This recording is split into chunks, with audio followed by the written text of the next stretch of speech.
Hello and welcome to another show of Snowship Hobbies. I'm your host, Macan Snow, and today I figured I would talk to you, everybody, about my pre-release event that happened last night, or as my shop is now calling it, the release event, because they said, let's face it, because they're immediately legal as soon as you open the box, it's no longer a release.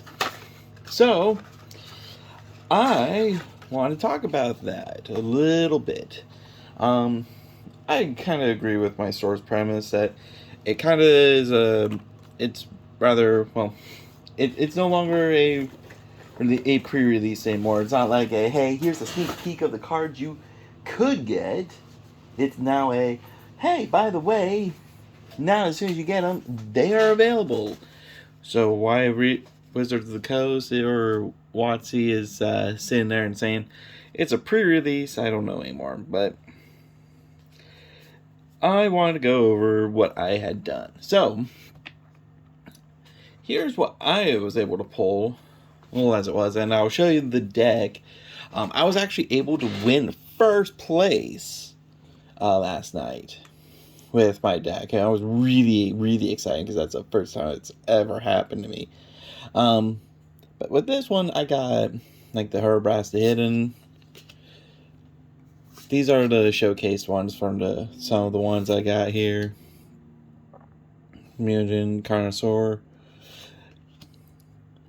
I was looking at all these cards and I saw some good synergies between them. I really like the full art land, the lands here now. Those are pretty to me, not necessarily everybody. But this was this was one of the invasion cards I saw there. Looks good for Boros.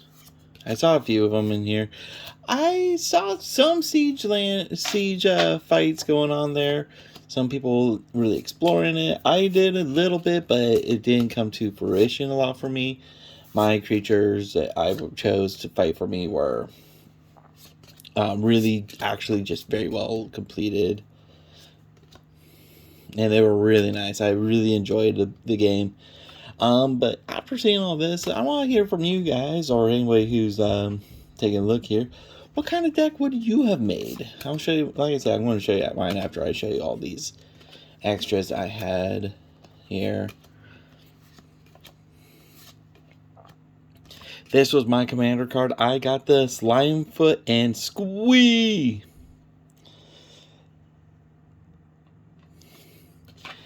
I ended up taking that one. That was pretty good, though. It was a lot of fun.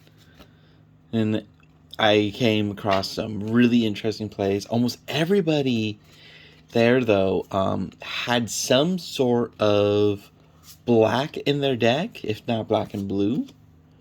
It looked like there was pretty good synergies going back and forth there. I myself chose a white, black, and green deck. And I was really happy with it. It did phenomenal. I didn't have to sideboard anything to it. I put it all together, and I just ran with what I had. And my gosh, it was cool. It was awesome. I enjoyed it. The community that I played with, they were very nice. Here's some of the tokens I got. I got that, and I even got an incubator that I'm not seeing just yet. I think I put those with my deck. And this was the deck. Now I had to take all the lands out because the store I play at, requests all lands be returned to them at the end of the matches. I don't know if that's regular or not. So I did some Ichor Shades, Glistening Dawn. This was my my pre-release promo there, or release promo. Placid Rotten Tail. That little guy came in handy a few times. This is one of the invasions I used, and it was the invasion of Moeg. It has really good as soon as it enters, all your creatures get +1/+1 counter. And at its flip side is a creature with ward. Here, I'll show you that. With ward 2, if I remember correctly. Yeah, 3/3 ward 2 with, at the beginning of your end step, add a +1/+1 counter target creature I control. Which, oh my gosh, that actually did some work. I went with the +1/+1 counter and incubator, or incubate mechanic there, and I got some pretty good ones there. See, Botanical Brawler, Ichor Shades again, Drana and Linvala. I was really happy with this card. It's pretty interesting though.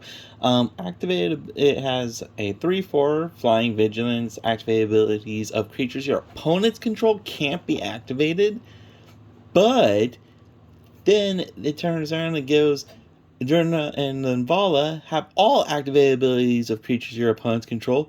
You may spend mana so you, if it mana of any creature, any color, to activate those things. So it flip-sided mine. I got the Progenitor Exarch 2. I was looking through some of my older stuff, and I found I have a couple of these ones, and this one really good. This card, though, Sword of Once and Future, this thing pulled its way all the way through with the protection of blue and black. Like I said, almost everybody had one or the other colors, mostly black. It saved my hide. Like, oh my gosh. With paired off with that angel there, this life linker, it did work. I also had Thalia and the Gitrog monster. This thing made it so where people didn't want to attack. It was very huge and very big, especially since it's a 4/4. First strike, death touch. You may play additional land on each of your turns. Creatures and non-basic lands your opponents control enter the battlefield tapped. Whenever this guy attacks those, sacrifice a creature or land, then draw a card. I didn't like that one. I used him mostly as a blocker and let my other stuff kind of run through. I also got the Vorinclex over here. I didn't get to flip him, unfortunately. I wanted to. I got so close, but the one time I did get it out, almost had an effect. And the person sat there and killed it on it just the turn before. And I was like, oh, man. Invasion of New Capenna. This thing is really cool. I like it. It's a good removal for cheapie, and it's flip effect. Now, let me show you this one, because I think this is going to be one of those ones that people are not going to really notice, but it's going to be amazing for tribal decks, because whenever equipped a creature attacks, put a +1/+1 counter on that creature and each other creature you control that shares a creature type with it. Changeling, still have to say on a Changeling for like commander decks, and oh my god, that's going to be broken. It's going to be bad. It's going to be really good, though. Especially if that's what you're trying to do.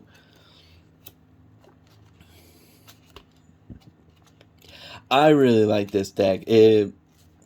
I was really pleased with what I made from it. I had other people coming over and looking at this thing. I'm want it now considered a regular with my what's it called?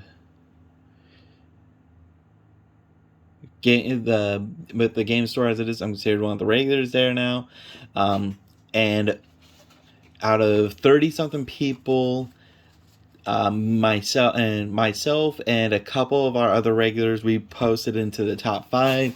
I was really happy with that, because showing representation for the store, and the fact that I proved to not only those people playing, I also proved to myself. I felt like I can make a good deck, because there was, for a long time, I've been in and out of Magic the Gathering.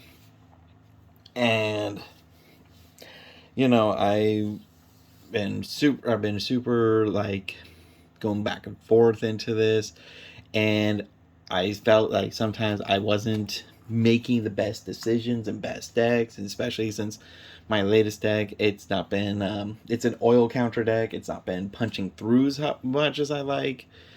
It's been doing a lot of damage, but then it doesn't like have a finishing blow to it. And it's it's with Urbask Forge, but it's not been doing the best lately. So I've been feeling like I've not been making amazing decks, and that this kind of showed that I can take a whole bunch of ragtag cards and make something of it. And I felt really good for that. So that's my takes on it. I'm really happy with draft. I'm also really. I kind of looked at these ones, and I like how they're kind of integrating some historical cards, like bringing some stuff back, putting some forward. I'm really liking the team up cards, the ones with like Linala and Symbala and Thalia and the Get Raw Monster and such. I saw some dinos. I saw Kenrith, the king. He is back in this set, and oh my god, I did not realize how broken he can get. He was absolutely amazing to play against, but wow. Just that's all I can say is wow, that was whew. I did not see it coming. I am hoping I can pull one of them from the boosters I had won. But it was a really fun experience. I highly recommend it. The people that were there, they were really fun. It was really cool to see everything. Yeah, it was just a great time.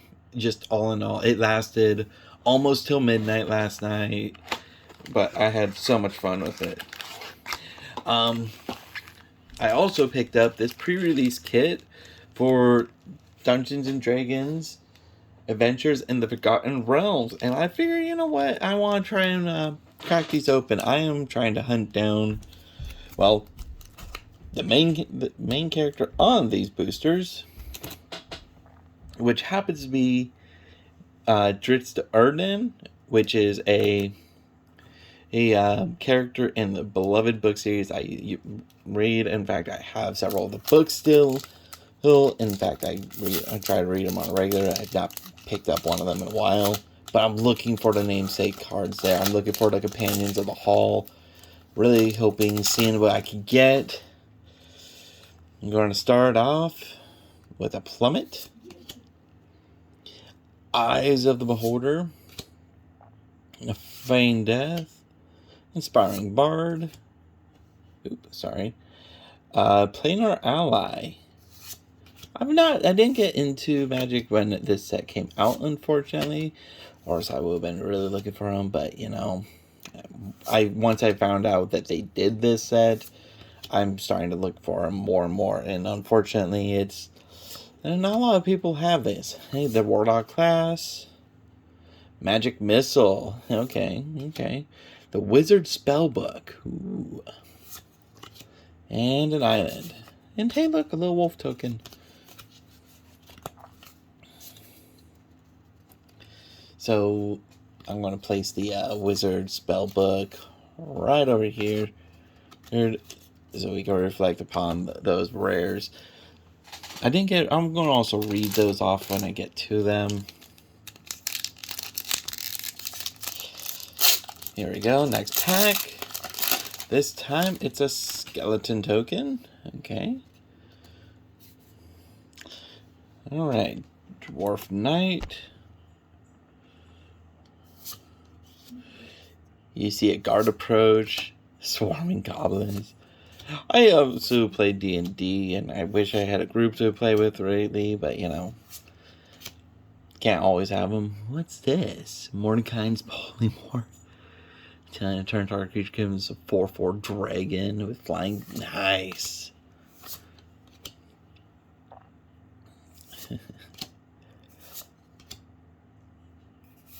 These look so cool. Why didn't I get into it when this was on?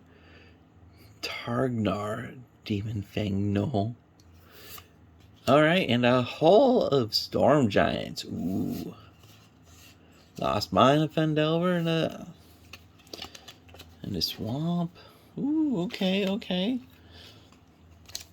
Well, this is a pre-release step. I would like to hear if you were to look at this, what type of deck would you make? Because, I'm not too sure. I need to read a little bit more of these cards to understand what I want to do. But these look so much fun to easy play. Spiked Pit Trap.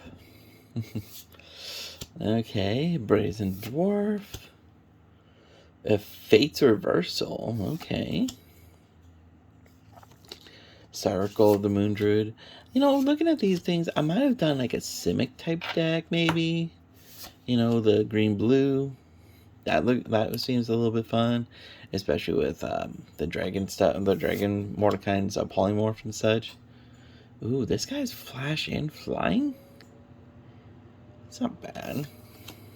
Hey, look, Null Hunter. You hear something on your watch. Ooh, okay.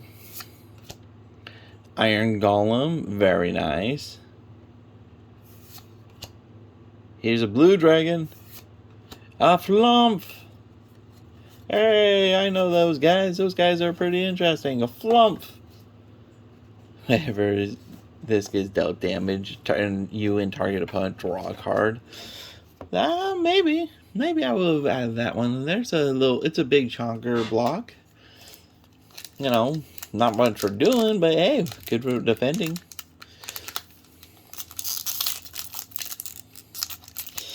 I'm just so excited. I'm hoping I get rinsed in these. I doubt it.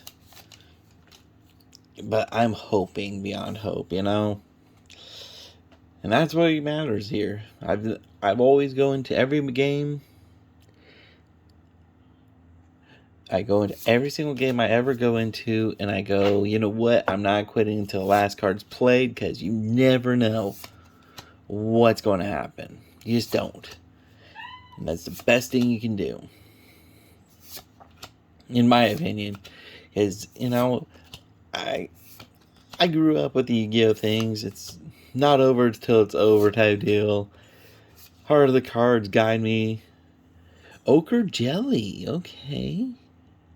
Yeah, see, I would have probably done a Simic deck with that. And a Foiled Dragon's Fire. Okay, hey look, treasure! Treasure token, woo!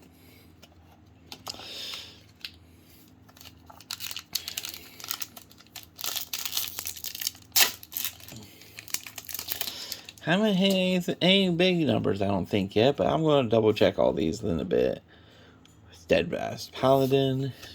Lifelink has been a big thing. I really enjoy the mechanic to it, though my opponents usually don't when I play it. Because, I usually go overboard with it, unfortunately, or fortunately, however you want to look at it. And, it seems to do pretty well for me. Check for traps. Battlecry Goblin. Minsk! Hey! There's the big boy. Ooh, Cave of the Frost Dragon. In foil. Look at that beauty. Oh. But I didn't get... Oh. Man.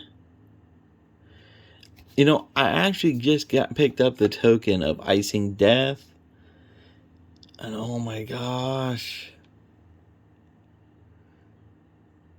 I remember in the book series when Dritz and what's his name? And Wolfgar. And Wolfgar is following him, trying to go reclaim the treasures from Icing Death's cave to bring back to his tribe so that he can prove that he is part of it, brings an offering for him so that they accept him. And then try to take over his leadership for it so that he can try to lead the barbarian tribes into a new age for them. Gosh, that was so cool. Especially how Bruno, not Bruno, but Wolfgar actually finished the fight against Icing Death. Like it was awesome. I remember reading that, and it was so hype for me. Gosh, Earth Cult Elemental, Bargate, Brazen Dwarf. Yeah, I probably would have done a green-blue deck. Wow, I've got a few of these guys in this one. Yeah, that probably would have done some work for me, huh? And step, if a creature died, put a +1/+1 on the bullet. Ooh, alright. Wow, okay. Demon Fang again. Maybe this is going... Mordenkainen! Ho, hey! Wow, he's a planeswalker in here? Alright, and another Circle of the Moon? Yeah, I would have had a full playset, I think.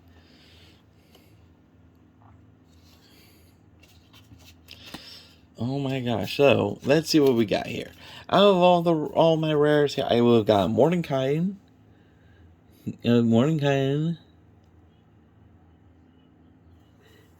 His abilities are first one, up to draw 2 cards and put a card from your hand on the bottom of your library. Okay. -2, create a blue dog illusion creature token with this creature's power and toughness are equal to twice the number of cards in your hands. Alright. And then 10, -10. Exchange your hand and library, then shuffle. You get an emblem with you have no maximum hand size. What? Dear gosh. Cave of the Frost Dragon. If you control 2 or more lands, Cave of the Frost enters the battlefield tapped. Produces white. Becomes a 3/4 tap 5. This guy becomes a 3/4 white dragon with flying until end of turn. It's still land. Minsk! Beloved Ranger. Minsk and Boo! Woo woo! Oh my gosh. Ochre Jelly. He enters the battlefield with X +1/+1 counters. Split. When this guy dies, if it had 2 or more +1/+1 counters, create a token that's a copy of it at the beginning of the next end step. And the token with the battlefield comes in the battlefield with half rounded down. Ooh. So it's just going to stay forever. Flump. Hall of Storm Giants. If you control 2 or more other lands, it comes into play tapped. Until end of turn, it becomes a 7/7 with Ward 3? Dear God. That's awesome. I like that. That's cool. Alright, and the Wizard Spellbook. Roll a D to exile target instant sorcery from a graveyard. Roll a D20. On a 1 through 9, copy that spell. Well, you may cast the copy. Then do 20. Copy that card. You may cast a copy by paying 1 rather than its mana cost. And I do exile, copy each card exiled with this. You may cast any number of the copies without paying their mana cost. Oh, wow. You'd want to build that up before just going off with that thing. Those are so cool. I really enjoyed it. No Dritz, though. So, the hunt is still on for him. And the rest of the companions of the hall. But, you know, I might start trying to have to find singles of him to buy it. Well, thank you, everybody, for hanging out with me today. Again, my name is Maconda Snow. If you want to hit me up on Arena, I do play every so often. Please leave a message or a comment in the comment section below there. And until next time, bye.